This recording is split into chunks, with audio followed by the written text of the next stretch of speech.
When are you going to leave? You're just after money, you dirty woman. That's right. She's really filthy. On top of that, she has a rude mouth, an ugly face and heart. My mother-in-law and sister-in-law laughed mockingly at me and made a fool of me. Even though I have been taking care of my father-in-law after my husband eloped, why do I have to endure such remarks? I ran out of patience and finally decided to leave my in-laws. Afterwards, my mother-in-law and sister-in-law experienced hell. Well, why are we going through this? My name is Tammy, a 34-year-old office worker. I graduated from university and have been working in the same company ever since.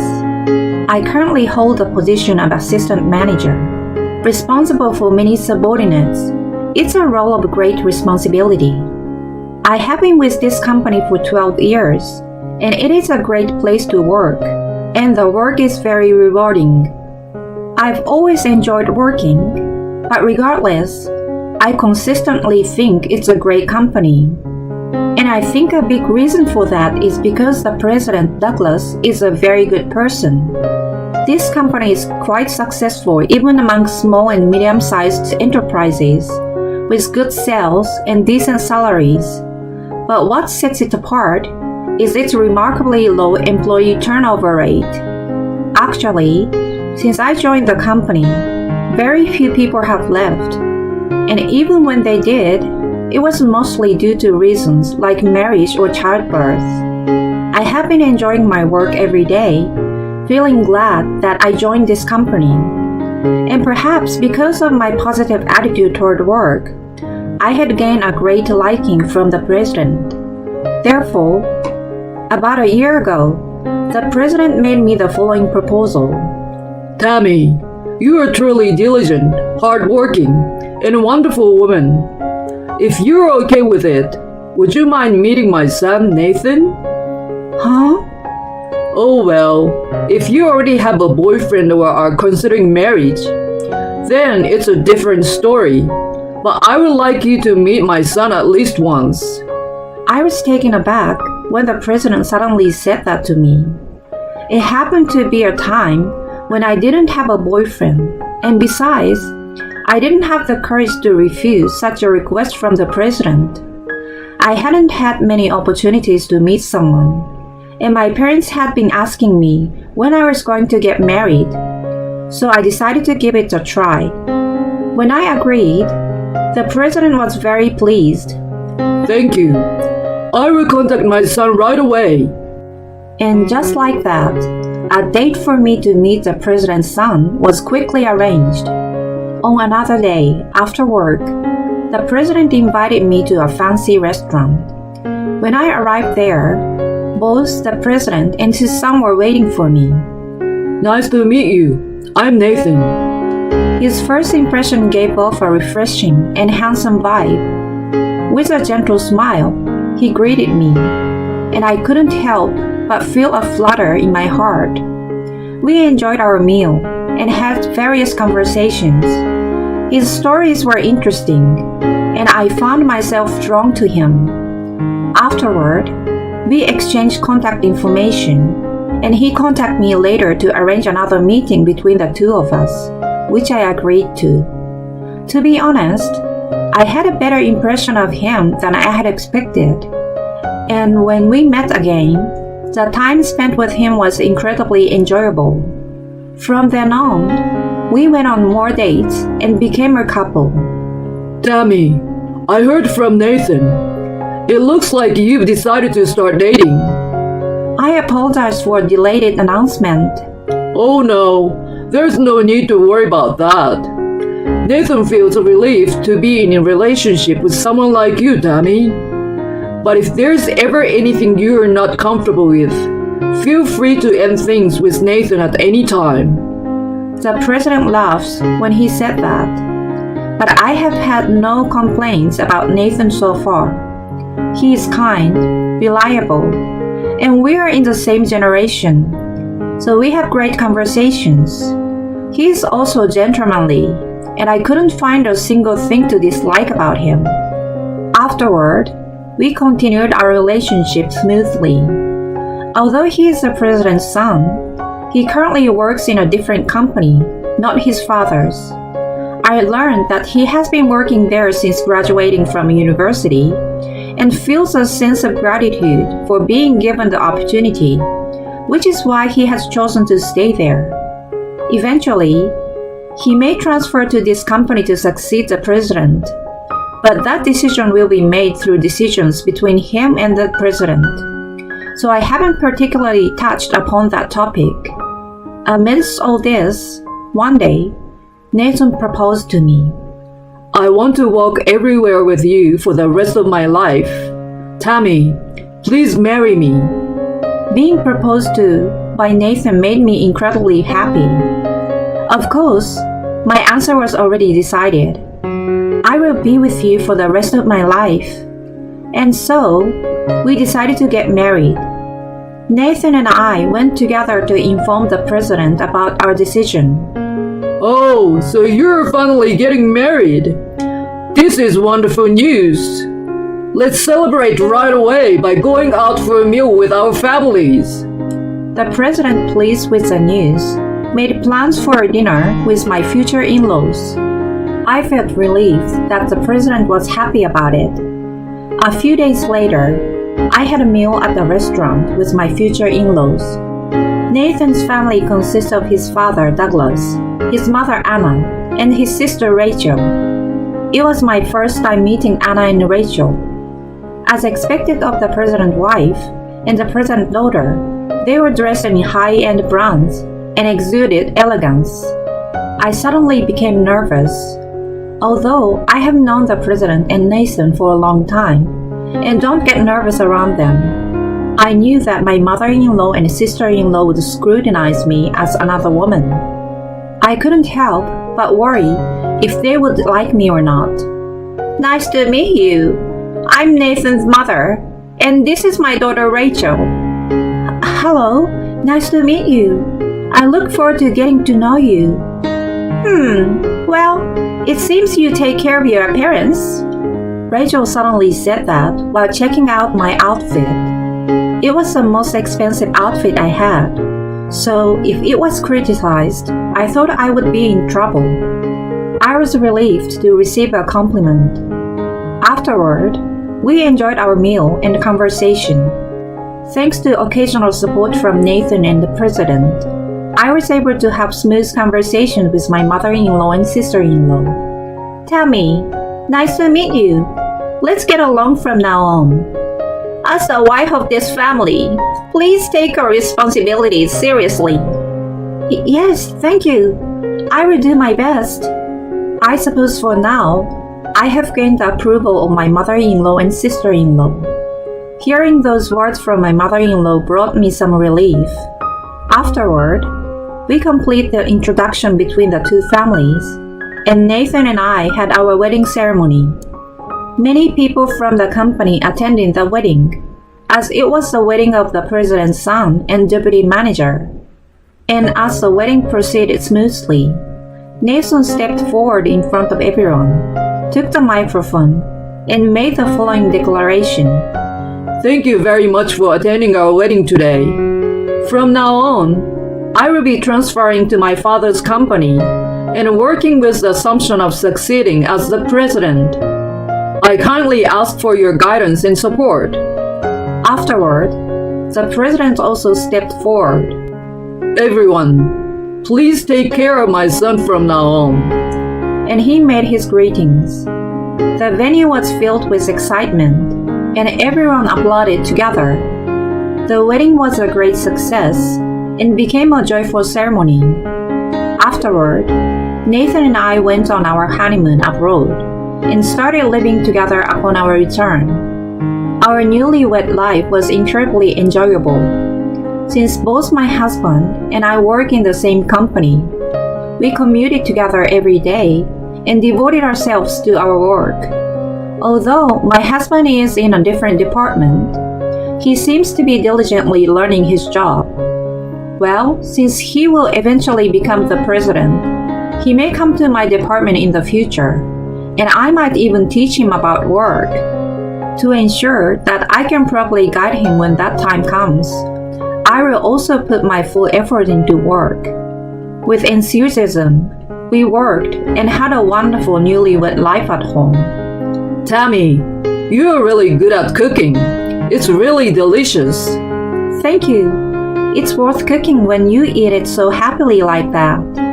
My husband always ate the dishes I made with great delight, and he never failed to compliment their deliciousness.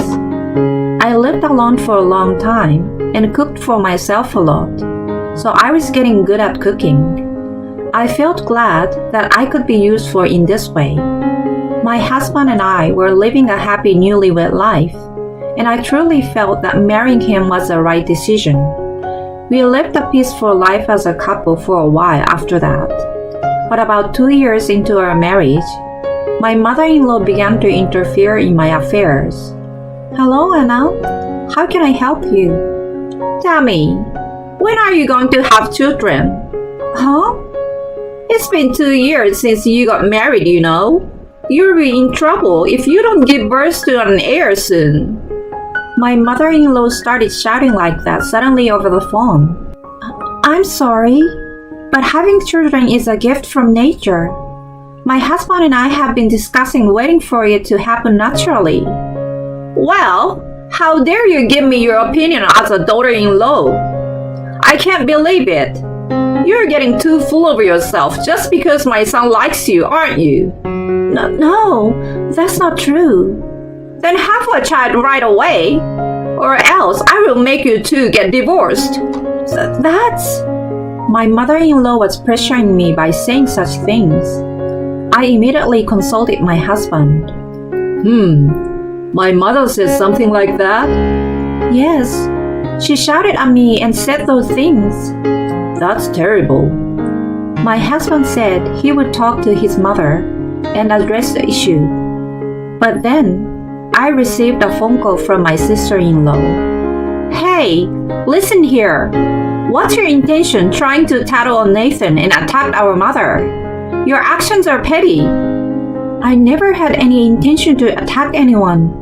I simply discussed it with my husband because I was being unfairly criticized.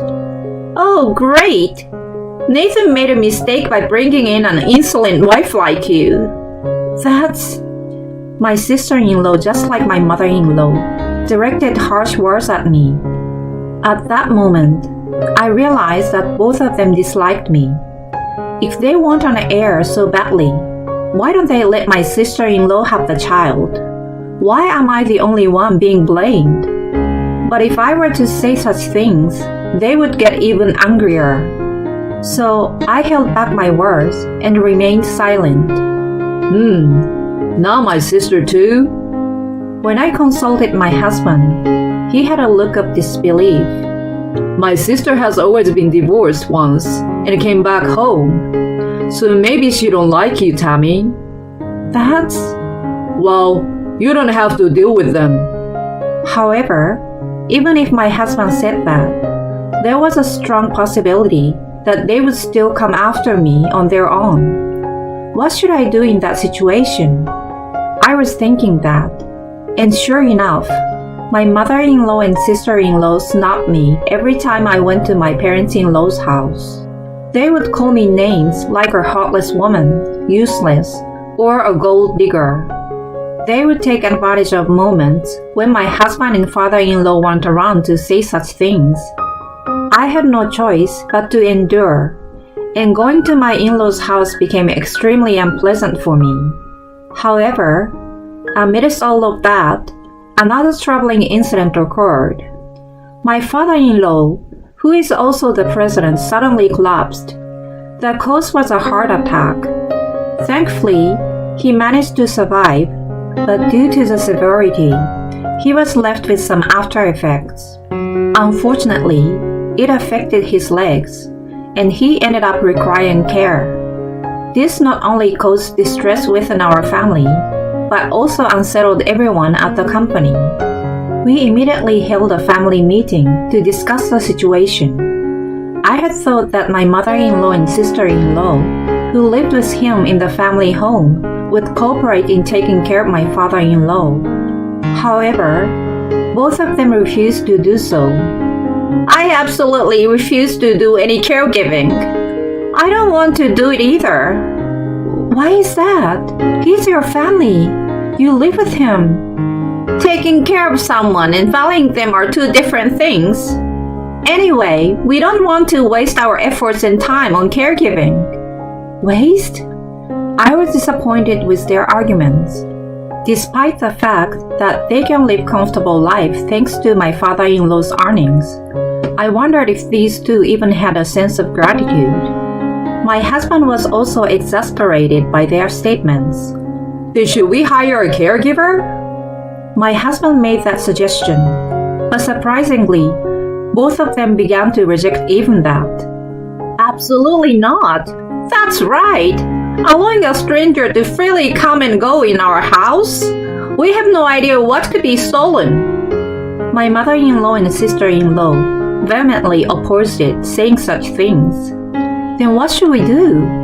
You're not suggesting we put your father in a care facility, right?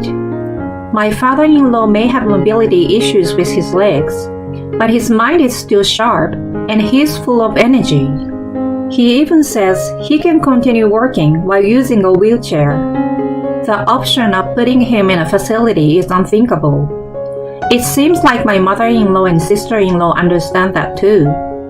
And then, they came up with a ridiculous idea. Well, why don't you do it, Tammy? Huh? That's right. Taking care of a family member is the wife's duty after all. You should be the one providing the caregiving. But, well, Nathan is working, so he doesn't have time for caregiving, right? That's why you're the only one available. But I also work at my father-in-law's company. Oh, please. I bet you don't do much there, do you? Exactly. You have just brown-nosed your boss and climbed the corporate ladder. The words of my mother-in-law and sister-in-law were too cruel. And the conversation kept going in circles. And in the end, I had no choice but to give in. So Tammy will be taking care of me? Yes, that's what we discussed. But what about your job? You don't need to worry about that. That's right. She's willing to do it for us. Besides, Nathan and Tammy will be living here with us, so we can have a peaceful and secure life. My mother-in-law and sister-in-law made various decisions without considering my opinion, and I was forced into a life of living with them and taking care of them in my in-laws' house. My father-in-law responded, Well, if everyone has discussed and decided on it. Douglas seems to accept it with understanding. He must be glad that his son will be coming back home. Afterwards, thanks to my father-in-law's arrangements, I continued to be employed at the company while taking on the responsibility of caregiving. This meant temporarily putting on hold the work I had been handling myself. From then on, I started taking care of my father-in-law at my in-laws' house. Tammy, I'm truly sorry. What are you saying, Douglas? We're family, so please rely on me anytime. Caring for my father-in-law itself wasn't that difficult. He was very kind and grateful to me. On the contrary, it was the time outside of caregiving that was challenging. Living with my mother-in-law and sister-in-law felt like being treated as a housekeeper. I was supposed to be cohabiting for the purpose of caregiving, but somehow, most of the household chores ended up falling on me. Both my mother-in-law and sister-in-law would mess up the house as they pleased and go out to enjoy themselves at their own convenience. My father-in-law was dismayed by their behavior. You don't have to worry too much about the household chores. Anyway, those two wouldn't even notice if you cut corners or not. Douglas's word gave me some relief. However, during this time, I had another worry, and that was about my husband. My husband, who used to be so kind, started to push all the caregiving and household tasks onto me, just like my mother-in-law and sister-in-law. And since I started staying home for caregiving, My husband started coming home much later. He claimed to be working late every day, but I noticed an increase in the days when he smelled of alcohol. There were days when I noticed the sense of shampoo or soap on him, which made me feel suspicious. Furthermore, I continued to endure the mistreatment from my mother-in-law and sister-in-law, making my life in this house gradually more painful. In the midst of all that, an unexpected event occurred. My husband suddenly disappeared. Strictly speaking, he eloped with a co-worker and vanished without a trace. While both my father-in-law and I were absent, it seems that my husband was freely indulging himself at work and had developed a romantic relationship with his secretary. And then, he abandoned everything and disappeared with her. This came as a shock to the entire family. My husband, who was supposed to take over as president, was gone, and he was even having an affair with his secretary. Due to his reckless behavior, the company's management was on the verge of collapsing. In order to handle this situation, my father-in-law, despite being in a wheelchair, had no choice but to take charge and handle various matters. I was filled with sadness and frustration due to the betrayal from my husband. But first and foremost, I had to support my father-in-law and rebuild the company. So I suppressed my own feelings. I could not abandon my father-in-law and the company. After that, for a while, I took care of my father-in-law's caregiving while also attending board meetings together. I was working with my father-in-law while being at home. Since my father-in-law's mind was still sharp, the company's recovery was progressing smoothly, and little by little, our daily life was returning to a more stable state.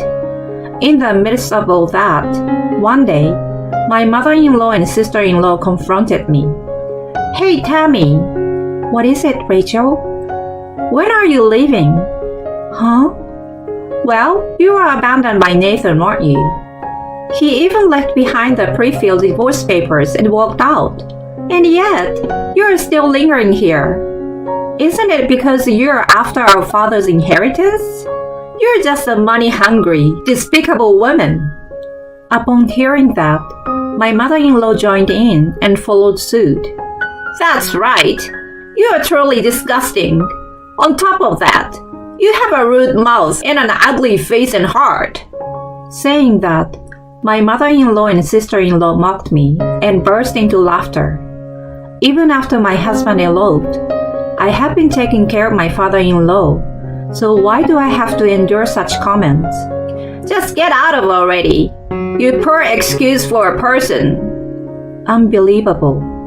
Just how much do they think I've done for this house and company? I've reached my limit, and I finally decided to leave my in-laws' house.